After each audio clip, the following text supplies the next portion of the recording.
way. When she comes back, we'll bring her on. You've heard a lot about reform. One of the things that I think we all know is that in this democratic representative society of ours, reform just doesn't happen.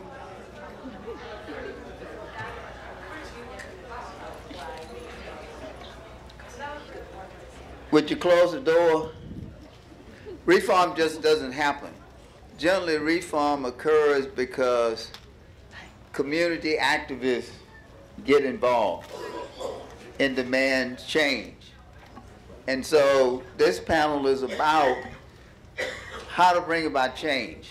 How to bring about change as a community activist. We have a very enlightened panel. They're all involved. I'm James Douglas. I am a faculty member at the Thurgood Marshall School of Law, but I'm also president of the Houston branch of the NAACP. So we're going to talk about involvement and how to make change happen. One of the panelists, first one on my left, is Alicia Miles. Alicia is involved with the Rest Street Recovery, and she's going to talk about some of the things that they do. Secunda Joseph is that Image War? Imagine Noir. Imagine War? Imagine War. Okay. Brandy Holmes is not here, but she's also with Imagine War, and Keith Satterwhite. And they're all going to talk about their involvement in community activities and about some of the things that they have been able to accomplish and some of the things that they hope to accomplish with their community involvement. We're going to start with Alicia. All right. I think I've been here for a little while today. I've seen a few different panels, and this is usually the part where county employees and city employees talk about all the wonderful things that they are doing and that they're working on in the community, and that's really nice. And then usually what happens is you get to this part of the symposium and the community activists are like, none of that's working. Here's why it sucks. One thing that has kind of been revealed to me in my work in the community and with various political houses, if you will, in the city of Houston and in Harris County is that one thing I've noticed is missing, and I would love to see more, is not just inclusion of community organizers and communities, but actual implementation of their recommendations or actually listening to their recommendations. Someone asked a question earlier about there have been a lot of individuals that sat on these panels and they talked a lot about kind of empowering and imploring the community to get involved and go vote. But when you actually listen to the community, you listen to the types of individuals that are affected by these policies that are put in place, you find out that if you're a low-income community member, you can't afford to leave your job to go do anything most times, most specifically jury duty. And so I think if lawmakers and policymakers and those that are actively engaged don't just utilize people like us who are eloquent, well-spoken, and happen to have the time to come and do things like this in the middle of the day on a Thursday, but also go into those communities that are low income and listen to individuals, those individuals that are being most affected by criminal justice system, right? And so I'm not gonna sit here and tell you about all the wonderful things I've done. I'd like, more importantly, to talk about that. I'm with you. Yeah, I think if I can use a word, and that would probably be, you know, my theme for tonight is imagination. I think imagination is our superpower as human beings, particularly when we're talking about systems and when we're talking about the problems of today. And there is a definite failure of what we can do and what we can see. Oftentimes, I think we create, you know, and y'all have heard this a million times before, you know, we create solutions based on what we have now. And I just, you know, I would just encourage folks, there's a beautiful book that I'm reading that I like hype everywhere I go. The name of the book is Emerging Strategies. The author is Andrea Marie Brown. She is an organizer. She's an activist. And one of the things that she suggests is that the world, the systems that we live in, they are someone else's science fiction, right? So whether it's, you know, when I think about the system, because we can't talk about mass incarceration, we can't talk about criminal justice system if we don't talk about racism, right? And we can't talk about systems and capitalism if we don't talk about the system of enslavement, right? So that system was a solution for somebody's problems, right? The system of sharecropping was a solution for someone's problems. This was someone else's imagination, where since we're gonna end enslavement, how can we keep our funds, right? How can we continue to survive Convict Gleason? How can we continue to thrive? That was someone's solution. And mass incarceration, the way we see it now in this country, which is, I mean, from many studies, like it's never been seen like this before. And there is nothing to compare it to. But this system was a solution for someone. The crack epidemic, I know it sounds like I'm talking about a lot of stuff, but I'm not, because they're all intertwined, right? That was a solution for someone's problems. And I think that if we begin to step out and we begin to not think about what we have now, but we really decide to imagine what we could see and the type of world and the type of space that we can live in, I think then we can begin talking about like real solutions to the issues that we face. Yeah, I didn't talk about what we do either, but you know, there is one thing I do want to just jump into, and I want to talk about the South Lawn Gang Injunction. About what, I don't know what year it was, 2015. Thank you, Brandy. 2015, a few of us were gathered, and a few lawyers, young lawyers, grabbed the mic and announced that there was a gang injunction placed in Harris County on 91 African-American men in Southeast Houston. And if you don't understand what a injunction is or a gang injunction is, it meant that these particular men were labeled as gang members, and they were forced to be in this particular area, out of a particular area. They were banned from their communities, their churches, whether they had property, whether their children went to a particular school, from mowing their grandmama's lawn. They were banned from this area for a certain amount of time. And most of the men, what we found, a lot of them did not even know that they were in a gang, right? So how do you become a person in a gang? I'm just gonna give a few. One, you get pulled over in a neighborhood that's high crime, right? Two, you visit someone who has been labeled a gang member. And a high crime neighborhood is any black and brown neighborhood, particularly black neighborhood, not just in Houston, but in this nation, right? Because of the heavy policemen. You've been seen throwing up some gang sign. I throw up Fifth Ward all day. Some of y'all are Aggies. Some of y'all go to U of H or TSU. So you understand, right? So a lot of these men were surprised that they were in gangs. Some folks were college students. Some folks had a lot of trouble. Some folks didn't. That's not the point. The point is, this was the 4th time that this happened in the city of Houston. It had only happened to African-American men. Only. We in Texas, right? And it happened in the city. There was great collaboration around the old and the young, around the lawyers who were fighting for their cases, who were young attorneys. And then there was also a lot of opposition from community members who we would think that would support us, right? Who would support getting this story out. Long story short, we were able to work and collaborate with both community and different, I'm going all off on a tangent, but that's what happened when you late. But, and that injunction was basically dropped, right? Now, what does that mean? Well, for different black men in Houston, that does mean that maybe this time, right, that's not going to be a solution to one of our problems. Not because we're so special, right, but because just so happened it was right around election time.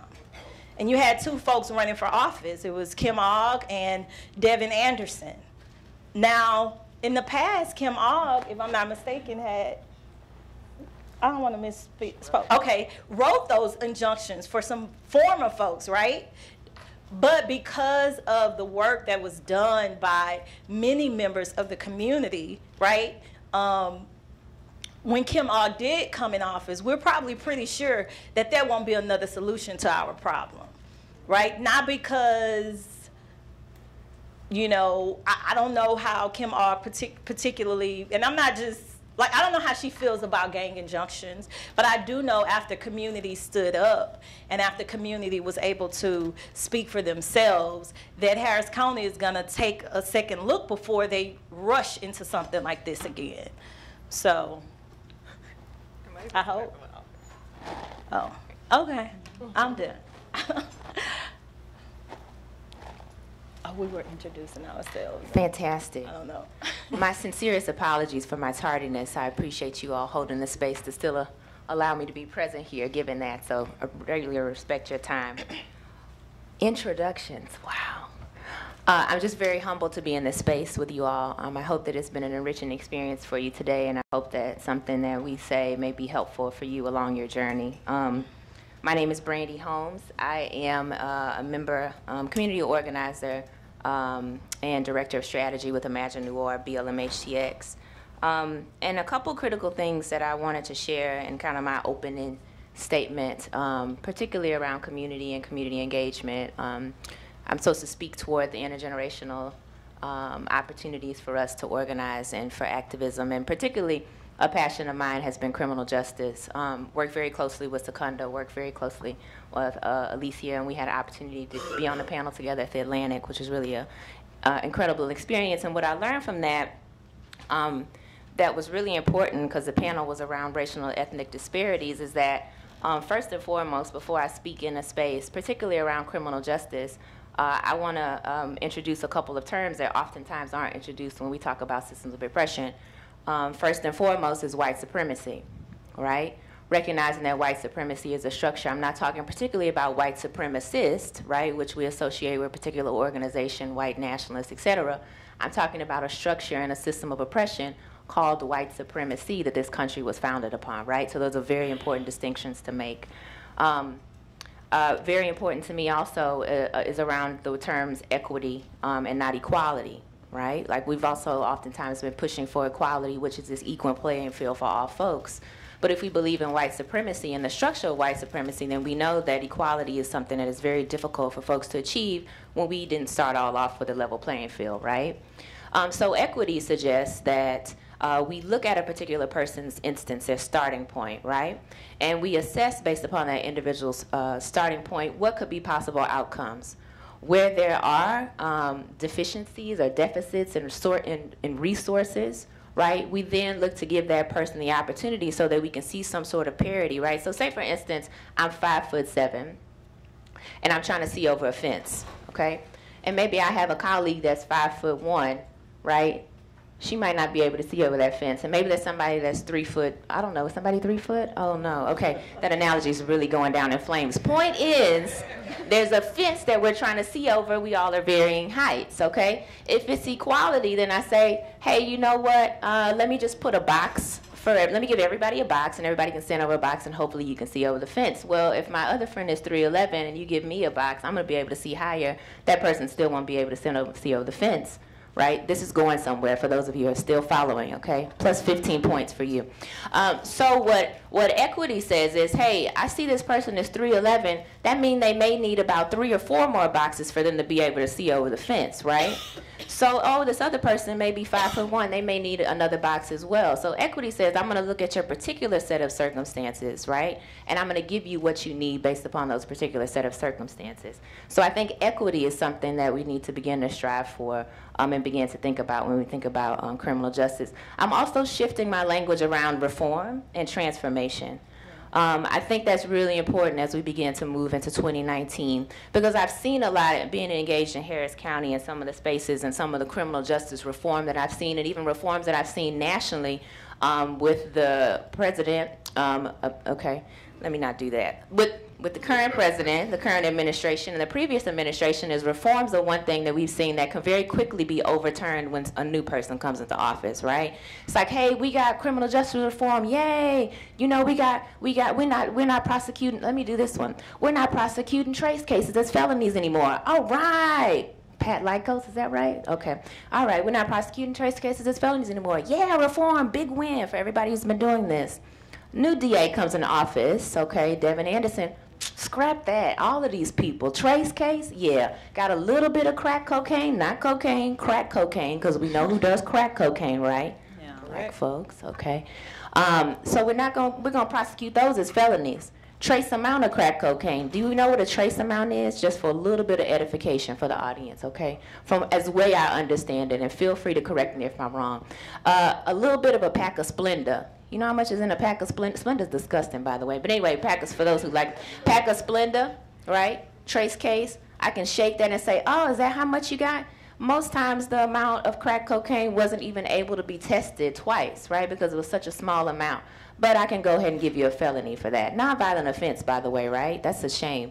But you get a new person in office and, oh, by the way, reform, let's flip that and roll that all the way back, right? And then we get a new person in office who says, no, I don't want to prosecute those. So you just keep seeing this flip-flopping, right?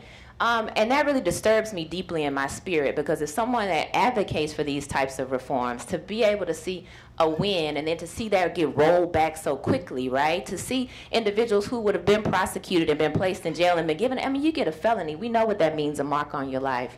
Any sort of engagement with law enforcement that doesn't end well, particularly for black and brown folks, is a mark on your life. So to see that be rolled back is something that was very troubling for me. And that's when I began to shift my language. Because I say, you know what, reform, that's all well and good, but reform, given upon however somebody feels that day, can be rolled back. I want to see transformation, right? And so transformation for me is that you say, and everybody's, you know, there's some folks who are like, nah, blow it all up, blow it all up. Cool. But when you blow it all up, will there still be public safety issues? Will folks still need access to some sort of protections by peace officers, law enforcement, whatever you want to call them? So I'm all for dismantling systems, but I'm really for transformation, which then invites us to use our imaginations, which I heard my sister talking about already, which allows us to use our imaginations, which is really a tool that we have been oftentimes not encouraged to use, right? Like, imagination has really been stifled, I think. We really are kind of trying to live into this box of what we can see as a range of possibility, but we really need to begin to look toward the horizon. So I really think we begin to imagine new ways of being and new ways of engaging with one another. That's when we can see some real transformation in the system. So what does that mean? Does that mean we then have to prosecute folks? So maybe we can look at an equitable approach to who is a criminal, what is a crime, right? A person who is being charged with petty theft, say for instance they're stealing some Similac. Maybe before we charge them with theft and give them a misdemeanor and toss them down into the Harris County Jail, where they're going to have to wait to try to get bailed out, and then probably because they were stealing Similac for their child, which I'm going to assume they don't have the money to bail themselves out, so they're sitting there waiting. My sister over here has been working with the bail. They've been waiting for a magistrate, sitting in jail. I want to say the last figures I had, because they don't publish this anymore because information is power, but 68% of folks sitting in the Harris County Jail were pretrial. Is that still fair? Okay, and then the last time I knew, too, numbers as well, 75% of those people were black and brown. So otherwise it just means socioeconomically, you can't get out of jail. So again, those are problems. Those are problems of white supremacy. And so transformation requires imagination, and then I'm gonna round this out because the sister gave me the little signal that I only got about 3 minutes left. I'm gonna round this out. So transformation and imagination means that that's a dismantling, right, of these systems of oppression. Well, a lot of your folks in office right now, and a lot of folks who are in these rooms, these key stakeholders, want to uphold white supremacy.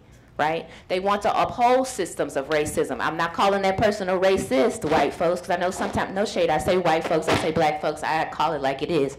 I'm not calling you a racist. I'm talking about the system of racism which you participate in and benefit from as a system of oppression. Sometimes it ain't just white folks trying to uphold those systems. Well, and that was my, thank you, sister, that was my next point. That there are ways in which, because of our learned behaviors and the ways that we have to survive in this country, that we also uphold internalized racism and also systems of oppression as well and white supremacy, because we align with that. We want to be successful. So I say all that to say that true transformation and imagination will dismantle those systems and will a solution to those issues. But oftentimes when you solve those issues, that also solves a person out of their job in some ways. Nonprofit industrial complex, right? Come on. So folks don't really, honestly, when we talk about reform, they're comfortable with reform because they're really not looking to solve these issues because they will solve themselves out of a job. And capitalism, right, funds our entire society. So with that being the case, many of these folks in these organizations wouldn't be where they are. So we really have to wrestle with that as well. And so the last word I'll leave you is a word of encouragement. I oftentimes see that we are in rooms and spaces talking reform with people who want to maintain the current systems of oppression, white supremacy, capitalism. Brothers and sisters, feel free to exit those rooms and find individuals who are willing and were able and want to talk true transformation with you. Let's stop trying to build with key stakeholders who are opposed to what we're trying to envision. That's a waste of our time. There are folks like you who want to see true transformation. Let's build with those people, and the rest of these folks is going to get on board, because guess what? Just like an injunction can't be dropped based upon community input and based upon community power and organizational power, just like a South Lawn gang injunction, just like a Bell lawsuit, just like trace cases for felonies, all of that can be rolled back with the power of the individuals that sit in this room. So don't align yourself. Don't try to negotiate and we got to persuade such a... Bump such and such. Build with the people that want to build. Absolutely. And let's begin to live in the world and be in the world that we truly want to see. Thank you.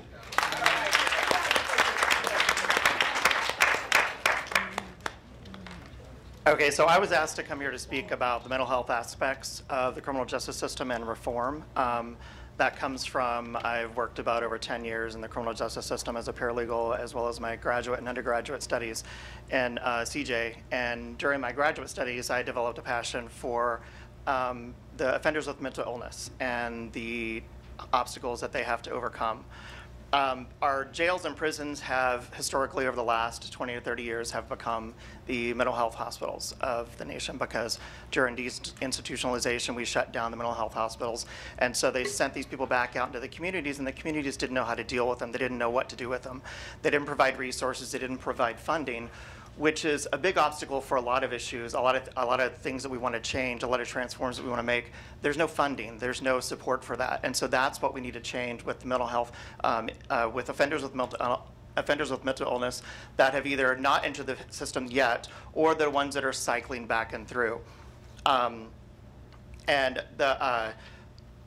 One of the bigger changes that we can offer is there is the University of Texas Health Science Center. I don't know if y'all noticed this last week. They announced there's a new center, a new hospital that they're going to build, and they're supposed to break ground this summer. And I believe they're anticipating accepting patients in 2022. Seems like a long time, but it's something that we need because it's a resource that we don't have available. So when people get picked up on the streets and they're having a mental health episode, they take them to Harris County.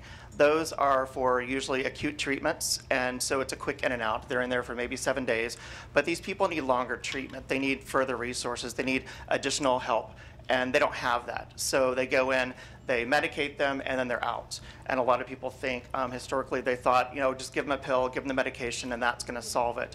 Well, these people with mental illness, the reason they keep re-entering the system is because they have the same criminogenic needs as everyone else. Criminogenic needs, if y'all don't know, those are the dynamic risk factors, like everyone, substance abuse, what we refer to as antisocial attitudes, values, and beliefs. Most of us here, I believe, are probably pro-social. They're antisocial. It doesn't mean that they don't like people. It's just that the way they think about things is different than most people. One example I like to use, it's a little comical, although, have y'all heard of the show, there was a radio show that did What You Doing at the Courthouse? Have y'all heard that? Okay, so they would ask people outside the courthouse, what are you doing here? What you doing here? And one of the people there was like, oh, I'm here for evading. And they're like, well, why were you running for the cops? And he's like, well, because I had marijuana. And she's like, well, how'd you get caught? And he's like, oh, I was zigzagging and, I should have run straight. And so I got caught. And she's like, well, what did you learn from this? And his response was, well, next time don't zigzag, run straight from the cops. So that's an example of an antisocial belief, antisocial attitude. Most of us would think what we would learn from that is A, probably don't have marijuana, and B, don't run from the police. So it's an idea, so there's resources that they can provide to these people, to offenders with mental illness, what they refer to as CBT, cognitive behavioral training, or therapy, and it helps them learn socially acceptable ideas and socially acceptable reasonings. And so that's what we need to provide for our offenders with mental illness, instead of just locking them away. And most of them are in prison or in jails for nonviolent minor offenses. And so they get stuck in the system, they don't have their medication, they don't get the resources. They may have been in treatment before, but now they don't have access to that treatment. So instead of sending them to jails and prisons for minor offenses, we should work on resources. Contact your community leaders that have connections to the people who hold the purse strings, and get money to help these people get into programs, and long-term programs. A week in the Harris County Psych Center is not going to help them. It will help the immediate, the acute issue, but will not help the long-term issue. And what we want to do is to keep them from going into the jails and prisons. And if we do that, it won't the expenses for the jails and the cost for housing these people in jails and prisons will decrease. I would rather see that money be spent on helping these people rather than incarcerating them or putting them in jail. And they also need to educate the public to what resources are available. A lot of these people, they may have friends and family members who have not quite entered the CJ system, but they're committing minor offenses, trespassing, minor drug offenses, stealing from convenience stores, nothing major. And instead of knowing how to help these people don't, their friends and family don't know how to help them. They don't know what resources are available. So we need to get that word out there. A, get more resources for these people, as well as let the public know this is what you can do when you have somebody in crisis. This is what you can do when you have somebody in need, instead of sending them back through the cycle and they go in the system and out the system and in the system and out the system. It's not the right thing to do. We need to help these people. All right, let's thank our panelists. One of the things when I consider reform, I think about permanent change, not temporary change. And in this democratic society of ours, in order to have permanent change, we have to have changes in the rules, the laws. And so if we're not going to get involved as a public, then we're probably not going to get much change. You heard on one of the earlier panels, Jules talked about the fact that he was at one point a public defender. It took about 20 years of fighting and struggling to get the state to create a public defender's office. You see now, as Brandon talked about, what happened with trace amounts. I remember when Lycos was DA, I said to people, she will not get reelected. She won't get reelected because the Republicans are not going to allow her out of Republican primary. She didn't get reelected. If we don't get involved in our interests, then they're going to continue to ignore us. So we have to have more community involvement and not less community involvement. One of the things about trace, Brandy, is often the substance is not even visible. It's not even a slither of cocaine in the pipe. But there are a lot of things you can do with an informed society. And I've served on a number of grand juries. And the last one, they probably don't want to see me coming again, because I was foreman of the grand jury. And just like when you ask people, what do you know about trace? No one on my grand jury knew what a trace amount was. So when I explain to them, often you can't see it. What they do is they take the instrument, they put it in a solution, and if anything shows up in the solution, then they charge you with a felony. In most jurisdictions, that would be a misdemeanor possession of drug paraphernalia. Now, most people, and this is the problem I have with, I don't want to say doing away with pick a pal, but most people on the grand jury don't know the power of the grand jury. And because they don't know the power of the grand jury, they're at the mercy of the district attorney's office. All right? So I can tell you, every grand jury I served on, at the beginning, everybody believed we had to go along with the DA. And so the first thing I had to do was to get the DA to admit that they had discretion. That is, that just because they see an act, they don't have to charge. So once the DA admits it, then I have to get my grand jury to understand we have more power from the DA. So if the DA, all right, has discretion, then we have discretion. I can tell you on the last grand jury I served, every trace charge got no bill. Every trace charge got no bill. So there are some powers we have, but in order to make it work, right now it's temporary. We have to change the law. And that's going to take a lot of effort. It's not that, you know, I look at the bills filed in Austin now, because there are people who are trying to make a change in the drug law now. This is a few years ago, a guy who got defeated, he was a conservative Republican, introduced a bill to legalize marijuana on the premise that if God created it, it shouldn't be illegal. But we allow people to decide what is criminal and what is not, and we don't get involved in that decision. Why does marijuana have to be illegal? Because we sit around and we allow it to happen. Crack, we allowed that to happen. We allowed government and law enforcement to fool us because everybody went along with it. When we started making these harsh rules to lock up all these people, because they told us, if you smoke crack, you're going to go crazy, we're going to kill everybody, they're going to kill you, and all this other kind of stuff, and we went along with it. We allowed President Clinton to enact federal laws that made crack much more longer than cocaine, powder cocaine. So the reason this panel is so important is that it's not going to change.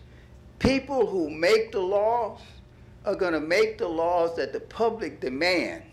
So if we don't get involved as community activists and demand change, they're going to do whatever the people who put them in office say. Hear, hear. So you've got to go out and get involved and vote and then put those people in office. I can guarantee you there's change in Harris County Courthouse now. I can tell you that there are a lot of people working to make sure that those people who are making those changes are not reelected. So if we don't get involved and make sure that they are reelected, whatever change they make, we're not going to be lasting. So I'm going to ask the panel, because, and this is the part of community activism. I had a guy that come to me about 2 weeks ago, a lawyer, and he said, you need to get involved, we need to change all this stuff that Trump is doing, and especially in higher education, and what are you going to do? You need to put together a plan. Okay, all right. I'll put together a plan. Are you willing to work with me for the next 20 or 30 years? He said, I don't have that much time. That's what it takes. So if you want to be a reformer, you have to understand that it takes a long period of time. I tell people every day, they say, oh, the Montgomery bus boycott. I said, they didn't ride the bus for over a year. All right, they didn't ride the bus for over a year. So you got to be able to get people who are committed to change, not just talk about change, but people who are committed to change. So I'm going to ask the panelists, what are some of your long-term goals? I think first and foremost, I'd like to address the idea that individuals solely being committed to change is enough. Unfortunately, we can start here with the Criminal Justice Symposium. I have only been involved since the Atlantic event, where I was kind of pushed to the forefront because of my community activism work, only to find out that this process has been happening since 2000 and... Oh, way before. Okay. Probably 2009. And so, me being involved, there are some other individuals that are new to Harris County that are involved in the process, and we all have the same amount of information, which is unfortunate to me. So we have some individuals on this panel and in this room that are committed to long-term change in the criminal justice reform. But if every single time the changing of the guard happens, they have to start all over, because whoever is taking the recommendations and whoever is taking the meeting notes and whoever is taking any and everything that a community organizer has to offer for free, mind you, to the Harris County and any other system, if all that's being lost every time they vote again, if all that's being lost every time the changing of the guard happens and they have to start all over again, you must expect fatigue to happen. You must expect then someone like me comes in, and thankfully I have the sense that God gave me to reach back out to the individuals that have been involved for the years and say, hey, give me some background. But had I not, I would have been the perfect candidate to sit here and sing the praises of Harris County and say, I know that there's some people in office now, and I know that change is going to happen, and that sounds great. But the reality of the matter is, you don't know. No, but, and this is what I said, the change for reform is going to occur in Austin. They said that in 2015. No, listen, are you talking to Senator Miles, Representative Coleman, Representative Dutton, all right, Representative Allen, those people who are in positions to make a permanent change, not a change based on the individual who's in office, but a change in the law, so that whoever's in office has to change the law. Can I pop something in real quick? I'm sorry. Can we just go, or is it? Yes. Okay, cool. I'm gonna get to the question, but I want to ask a couple things that you mentioned, Keith. You were talking about, and then I'll go into my answer. When you were talking about mental health and the diversion program, you kept using the terminology, these people. So I want to know who those people are. You talked about that them being there. I want to know why they're there. Talked about this crisis, these mental health crises that occur. And I can just tell you from my own experience, being a black woman in the United States of America, extremely traumatic. So I can only imagine what they've experienced. You also talked about antisocial habits and beliefs, and particularly around this, while the anecdote was funny, but the person was running from the police and zigzagging, but they should have learned not to run from the police. Well, I don't know the ethnicity of the individual that you're mentioning or the racial background, but if it was a black person, I can understand why they would run from the police, because they've got evidence from Walter Scott that if you run from the police, you can get shot in the back and killed. So that's something that's a very real reality that I think we need to talk about as well. And then I want to jump into the idea around this change of law. Like, I do believe that is one solution, and I do appreciate what you brought up, sister, with the possibility of those things being flip-flopped back.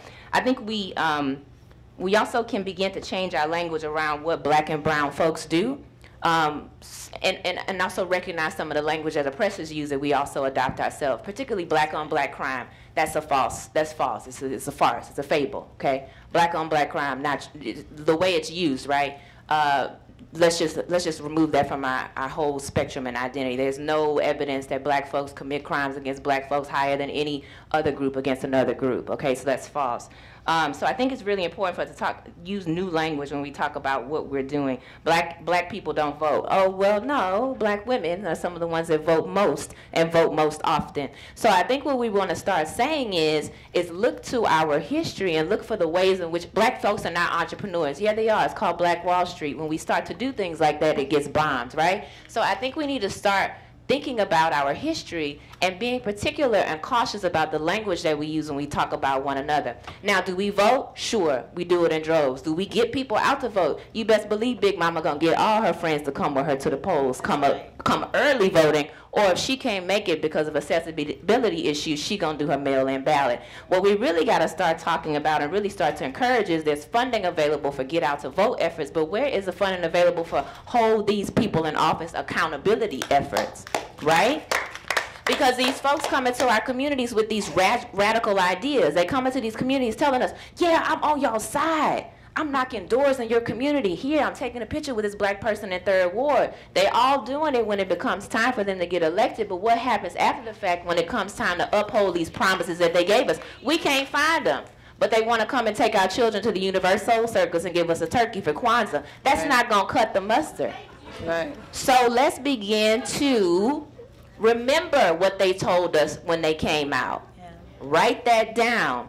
And if you have the accessibility, and the other thing too, black folks, oftentimes brown folks, I'm not sure, I'm talking from what I can speak to, is we use this language about we not getting involved. Well, let's ask the question, why aren't some of these people getting involved? Well, I have a transportation challenge. Okay. Well, what's going on? Well, I lived on this route where I used to only have to take one bus to get to the community center, but because Metro changed the bus routes, now I have to take 4 buses to get to where I used to take one bus. Right. And oh, by the way, I can't get a living wage from my job, right? Because we fighting for 15, and we all know 15 is not even nowhere close to getting what you need. So I really don't have the money, or I don't have the child care, or I don't have these other things. So for those of us who are able and who can advocate and who are willing to, on behalf of those folks who can't get the access to represent those folks, that's an opportunity for some of us to stand into the gap for our brothers and sisters who want to be but can't be. And of course, you don't come into a space saying, oh, I'm speaking for this person, or I speak on behalf of the entire community. You're simply representing one idea. And then I'm going to shut up because I'm going to read one quote, because I think this is where we need to move forward around the idea of decentralized leadership. And I think in many of our organizations, particularly in the city of Houston that have been fighting for social justice, there's a real opportunity to lean into what Ella Baker said back in the 60s, okay? Decentralized leadership is not a new idea with the movement for Black Lives. This is something that has been around for quite some time. So what she said is this, and then I'm gonna lend my time back. She said, in government service and political life, I have always felt it was a handicap for oppressed peoples to depend so largely upon a leader. Because unfortunately in our culture, the charismatic leader usually becomes a leader because he has found a spot in the public limelight. It usually means he has been touted through the public media, which means that the media made him and the media may undo him. COINTELPRO, CIA, FBI, okay? So, dismantle our movements, Black Panther Party. That she didn't write that. That's me as an aside. Let me stick to the script, because that's what I'm here to do. There's also the danger in our culture that because a person is called upon to give a public statement and is acclaimed by the establishment, such as a person gets to the point of believing that he is the movement. Come on. Such people get so involved with playing the game of being important that they exhaust themselves and their time, and they don't do the work of actually organizing people. No. Thank you. Really not much left to say. But one of the things that I would add is, so one of the reasons, you know, I think a lot of folks, people say get involved with what? And we talk a lot about education, right? But we have to be honest about what kind of political system we have. And I think that was, Brandy mentioned earlier, that information is power, right? There's very few folks who understand once we elected a person in office, like, what does that person do? And they don't have a lack of understanding because they're not on it. There's a lack of understanding because that's the way our system is set up, right? So if I see you buying turkeys and I see you showing up for Kwanzaa, I believe that that's what you're supposed to do. It's not because I'm ignorant. It's not because I'm dumb. It's because that's the only thing I've ever seen people do. And I gotta search the web and what your website or whose website so that I can understand what this person is really supposed to do within this community, right? And if I understand that, then I might decide that we need somebody to do something different. Maybe even what this person is supposed to do for this community, maybe that's old, right? Maybe we need something new. In addition to that, I just like to add that one of, I think, a huge barrier is the way and who we receive information from. And if there was any solution to one of our problems, it would be who's telling the story, where are they getting it from, and what they believe, and who has access to that information. The media is not our friend. It's not. It's not our friend locally. It's not our friend in national politics. We have no idea what's going on. The media operates much like a business, right? And its job is to get folks, its job is really to help with a democracy. But that's not what happens, right? It gets us hype. Whatever story is the most sensational is who gets the most watches or now clicks or ads. We run to it, we share information. There's not much different from, what folks say is fake media to what's deemed as, correct and valuable source of media. So right now we don't know what's happening. Not only do we not know what's happening in our local offices, we don't know what's happening in the White House.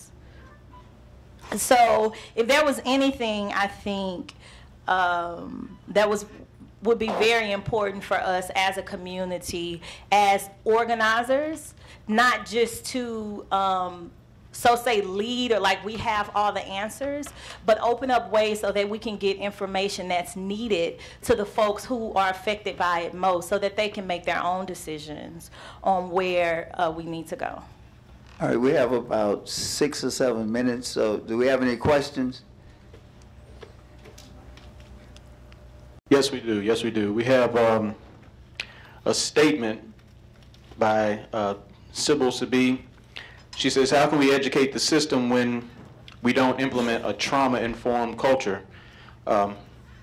HCJ is a holdover for mental health patients because the neuropsychotic center has less than 300 beds. We must role model by educating ourselves on trauma. This question right here is for the panel. In addressing and assessing the mental health and behavioral health needs of individuals with criminal justice involvement, how do we recommend modifying current practices to adequately consider cultural factors such as decreased access to resources and increased stigma in communities of color? I can speak to the mental health factors. My research is not focused on the racial aspect, although I do collect that data. My research has found that offenders with mental illness, they suffer from the same criminogenic needs as everyone else. When they come into the system, we need resources, we need educated, trained people to assess these people properly to determine what specific mental illness or mental issue they're having, so we can direct them to the correct resources. And again, the resources are limited, which is another reason why we need to work with our community leaders to get more funding and for these resources and programs to help these people rather than divert them away from the jails and prisons. Okay, we have another question. As community organizers, activists, what do you recommend to bridge the gap between the community organizers and defense attorneys who are on the front lines and who care about the lack of programs, diversions to meet clients' needs, and also help get their stories out there. I think Secunda provided a beautiful illustration of the way that coalition building is possible, particularly around South Lawn, the gang injunction, and that's just a matter of the person that brought it to my attention was Charles X. White at one of his forums, and my recommendation would be where the community is, go and provide them with the information about what's happening in the system, because oftentimes, like Secunda mentioned, there's barriers to entry around language, around access, around availability of information. So where there is a gathering of community folks, go down to the multi-purpose center, go down to the super neighborhood meeting, the civic club, or wherever it is that folks are meeting, go down to MBUF, go down to wherever, and begin to spread that information, because it's very important for folks to know what's happening on the inside, because oftentimes we're not given that access. There are ways in which the county used to give folks access to their information that they have since shut down, and so because of that, it's very difficult for folks like me, at least I know, to get data. And folks say, oh, just fill out a FOIA request and you'll get it with the FOIA request. Yeah, that's okay, great, sure. That's a really quick way to get what that was a joke. Nobody liked that one, sorry. Sorry about that. I was going to land. Okay, but the FOIA request thing is a very difficult process to go to. I think the FOIA request whole thing is steeped in, anyway, that's a whole nother story. But I just think it's very difficult for folks to get the information they need. So if you have it, take it to the people. We have a question. This comes from the brother to my left. He's already given me about 50 of these cards, and he has, I guess he's tired of getting me cards, so he came up to the microphone. Here you go, brother. Good afternoon, everyone. My name is Robert Lilly, and I am a justice-involved, formerly incarcerated person, also diagnosed with a mental health disorder for depression. And I'm indicating that because that's the very reason why we're in this room, for people like my voice to be heard. So I say, you know what, forget about the cards. I'm coming over here to speak. But that said, I do have a question, but I'm going to preface it with just an experience. I came home from prison 14 years ago, and a room like this was something that was unimaginable. I remember going to churches and speaking to the people in the churches about being formerly incarcerated, and they laughed at me. They told me that what I was talking about was crazy because you shouldn't have done what you've done. And so, you know, I fought hard and harder to get my voice heard, and I'm still doing that. And thank God for the organization that I'm working with called Grassroots Leadership that's given me an opportunity to be involved in this process. But that said, the reason I brought that up was because to say, you know, we're talking about activism. There's a lot of people that want to get involved, but oftentimes there's a gap between our elders and the young people, and you know, sometimes the elders don't know how to talk to the young people, and the young people don't know how to talk to the elders. That was my experience. I'm 48 now, so I don't even know if I'm a youngster or if I'm an elder. I'm somewhere in between. I'm what, middle age? He said middle age. I'm gonna work with that. But I think that there's a cultural breakdown for us, man, and that we got to bridge that divide. You know, where do you go to talk about our culture? Where do you go? Do they talk about it on Sunday at the church? Is it talked about, you know, at the park, at the recreation center? Where do you go? You know, we got to come to places like this, and there's a lot of cats out there, they don't even know how to walk in the door like this and operate with us, the people that we want most. So that's just my thought. That's just my paraphrase. My question was related to my brother. I have a brother. His name is Conrad Lilly. He's been incarcerated for the last 16 years. He is a mental health patient diagnosed with schizophrenia. I have tried unsuccessfully over the last 7 years to obtain for him a special needs parole. I don't know if it's going to work or not work. Special needs parole. And he's been held in administrative segregation for over 12 of those 16 years. When you apply to the state to ask him to get access, you know, to, I mean, it's such a conundrum, the issues you got to go through. So my question is, who is the champion? Who knows, anybody in this place, who is the champion that's fighting? Because oftentimes the mental health people are like the last ones to be discussed. And so like, who is the champion for this cause for my brother? I mean, because he's almost forgotten about inside that system. I mean, nobody, if I hadn't said his name today, nobody would know the name Conrad Lilly. And so the point I'm trying to make is, you know, there's a lot of us that want to do better, but if we don't know who to connect with, we can't do better. So I'm just raising this flag right here for my brother Conrad Lilly, who is in prison. He pled out for a 30-year sentence. The prosecutor had him sign a document for a 30-year aggravated sentence. That means he's got to serve 15 years of his life before he's even eligible for parole. And he's been in segregation for 12 years. And then when you go to them and say, we want to get special needs parole, which is supposed to be for people with illnesses, they say he's got to have a clean record while he's in prison. But how can he have a clean record when you treat him like an animal? That's right. That's right. So, and the problem with, and I'm going to say this and I'm going to shut up. The reason I'm angry is because I don't know where to go to talk about him. I don't know who to go to talk to about him. You know, I don't know where's the cause that's being fought for him. You know, so all I'm saying is, man, I'm just bringing this up because I wanted to lift his name up. His name is Conrad Lilly. He's been 1357152. That's his name. Conrad Lilly.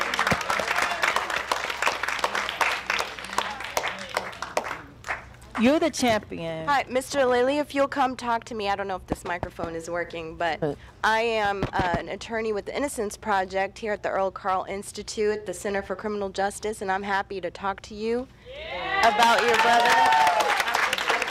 You're the champion. So you're the champion. You're the champion.